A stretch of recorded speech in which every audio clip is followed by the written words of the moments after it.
Hello everyone! I wasn't going to show a Carlsen game today, but I found out that it was Magnus's birthday and decided to show you one fun game. And now Carlsen is the highest rated chess player in the world, and he has been the highest rated player since June 2011. So he's been highest rated for over 6 years now, and the highest rating he achieved ever was 2882 ELO points, so he almost broke the 2900 record. And although I don't think anything can really come close to the birthday present Carlsen got last year, on Carlsen's birthday he was successful in defending his title, a world championship title against Sergei Karyakin, and I watched that press conference, and there was pure joy in his eyes. But coming to this game was played in 2016. It was the Speedchess Championship on chess.com. Carlsen has the black pieces against Alexander Grischuk, and at the time this game was played, Grischuk was still the world blitz champion, so he was definitely in shape, to play a blitz game or two. And as the match took off, Grischuk won the first two games. This is game 3, and Carlsen definitely needs at least a draw to break Grischuk's streak. So let's see how this game goes. d4 by Grischuk, we have knight to f6, c4, e6, and Grischuk goes for knight to f3. This is the anti-Nimzo Indian. Bishop to b4 check, the Bogo Indian defense. Knight to d2, this is the Grunfeld variation. Carlsen castles, and a3 now. Bishop goes back to e7, e4, d6, bishop to e2, knight b to d7, and queen to c2 now. e5 by Carlsen, and knight to b1. Grischuk realizes that the knight isn't really doing anything useful here, nor has it any good square to go to, so he will play knight to b1 and then remaneuver it to c3. And here Carlsen definitely has a couple of good options. He can play e captures on d4, he can develop the rook e8, he can play b6 and prepare bishop to b7, but he plays c5, and Grischuk will take advantage of this in a beautiful way. Probably most players would push d5 here, and d5 isn't a bad move, as it will grab a lot of space in the center. He will control c6, he will control e6, and it's definitely a good move, but Grischuk decides to go for something else. He plays d captures on e5, we have knight captures on e5, knight captures, d captures on e5, and now knight to c3. And as you can see, because Carlsen pushed c5 and e5, Carlsen no longer has any pawns that control the d5 square. And when Grischuk finally decides to play knight to d5, there is no pawn Carlsen has that can kick it away from there. So Carlsen realizes this and plays bishop to e6, preparing to give up the bishop. At any point, Grischuk plays knight to d5. We have castles by Grischuk and queen to c7, and Grischuk goes for it. Bishop to e3, adding pressure to the c5 pawn. Rook f to d8 now, and now knight to d5. Carlsen, of course, immediately captures this monster knight. Bishop captures, but he does have to give up the bishop pair for it. C captures on d5, and now you have a protected passed pawn, and this is very uncomfortable for Carlsen. Rook 8 to c8, rook 8 to c1. Now both players have a rook and the queen and the c file, and it's very hard to find a plan for Carlsen here.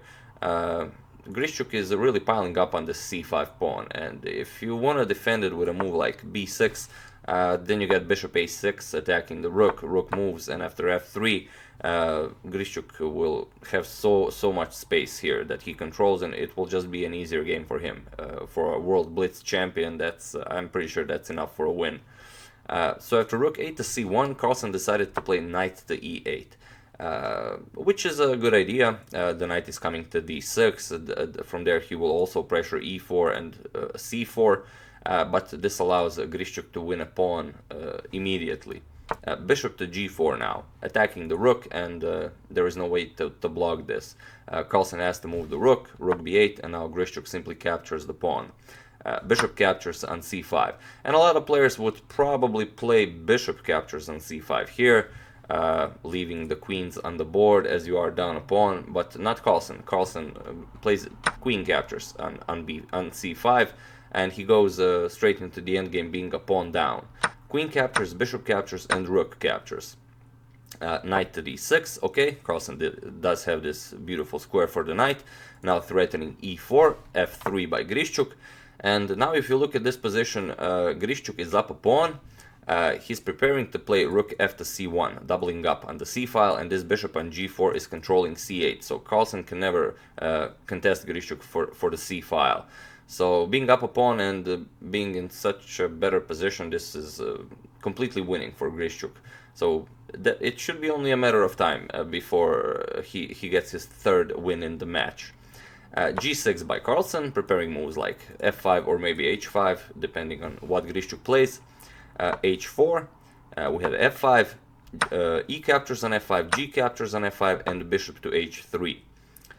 Rook to d7 by Carlsen, and now g4. And now, definitely a good move by Carlsen. King to f7. His idea is that if Grischuk captures on f5, he will simply play king to f6, blocking it. Grischuk does play this. He plays g captures on f5 and king to f6 by Carlsen. So Carlsen sacrificed another pawn. Okay, he blundered the first one, but he sacrificed the second one. So he's down 2 pawns, but in exchange he doubled up Grischuk's f-pawn, and now this bishop on h3 isn't really doing anything here. So it's like a small victory for Carlsen. Grischuk is being very annoyed here. King to f2. We have rook b to d8, and the Carlsen plan is at some point he would like to capture this pawn with the knight, and then the double rooks will capture the d5 pawn. So if he is able to pull this off, he'll probably be able to draw the game. King to e3 by Grischuk, rook to g7. Now that the king left the king side, the rook will try to infiltrate. But Grischuk doesn't mind this. He plays h5. Carlsen goes immediately with rook to g3, and it's kind of funny. Grischuk immediately played bishop to g4, trapping the rook. And I was watching this game live, and Daniel Rench said that why is Carlsen allowing Grischuk to capture his rook? He's already losing 2-0, and you know, this king is coming to f2. The rook is trapped. But then they realized what was going on. Rook to g8 by Carlsen, and Grischuk didn't understand what was going on. Grischuk did play king to f2, attacking the rook, and it definitely seems like Carlsen's rook is trapped. But Carlsen was so happy when he saw this king to f2 move that he played rook captures on g4. And when he played the rook captures on g4, here I prepared a photo of this moment. This is the photo of this moment. You can see him there, very happy, you know, sticking his tongue out and laughing. And Grischuk here is very sad, and you know, it's like a scene from a horror movie. Very, you know, winning 2-0 against the world champion, and then blundering like this. Well, it's chess, you know, things happen. Okay, so now that we've seen that, and one other thing, Carlsen was so happy here, he didn't even bother to play the strongest move, that is rook 8 captures on g4, because now after f captures on g4 and knight to e4 check, you're defending your own rook, you're attacking the rook on c5, so Grischuk would have to move, and now knight captures rook on c5, and you have this very strong rook on g3. You know, you're gonna grab this pawn, you can play rook b3, grab the b2 pawn, you can do anything. This is completely winning like very quickly. But Carlsen was obviously so happy he didn't even bother to play it. He played rook 3 captures on g4, f captures on g4, and knight to e4 check. King f3, knight captures on c5. And now the difference is now you have the rook on g8 instead of a rook on g3, and now this king is already defending the g4 pawn. But okay, rook to c1, Grischuk will try something, as he does have I think he's up 2 pawns, so he will try something. Knight b3 attacking the rook, rook b7, knight d4 check, king f2, rook captures on g4, rook captures on h7, rook to f4 check, king e1, and now e4 by Carlsen. And this is the famous knight pawn rook formation that you can use to checkmate your opponent in the end game. D6, rook captures on f5 now, h6, Grischuk is trying to push those passed pawns, e3 now, d7, rook to d5. You can't really play something like rook h5 to threaten checkmate with rook h1 because white will grab a queen with tempo, with check.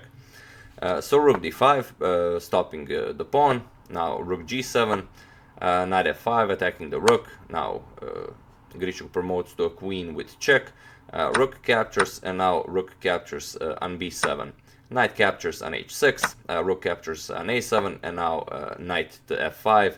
And here Grischuk finally resigned the game, as it's simply, I mean, it's too simple to win this with the black pieces.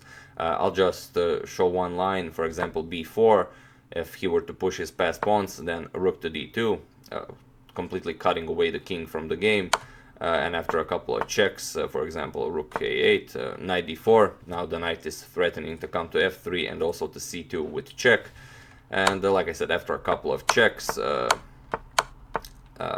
rook will have to move, and now comes knight to c2 check, king has to move, and e2 check. Carlsen is promoting to a queen. This comes with check from the rook, and Grischuk is getting checkmated in a couple of moves. So yeah, that's the game. Like I said, today is Carlsen's 27th birthday, so I thought it'd be nice to show a game by the reigning world champion.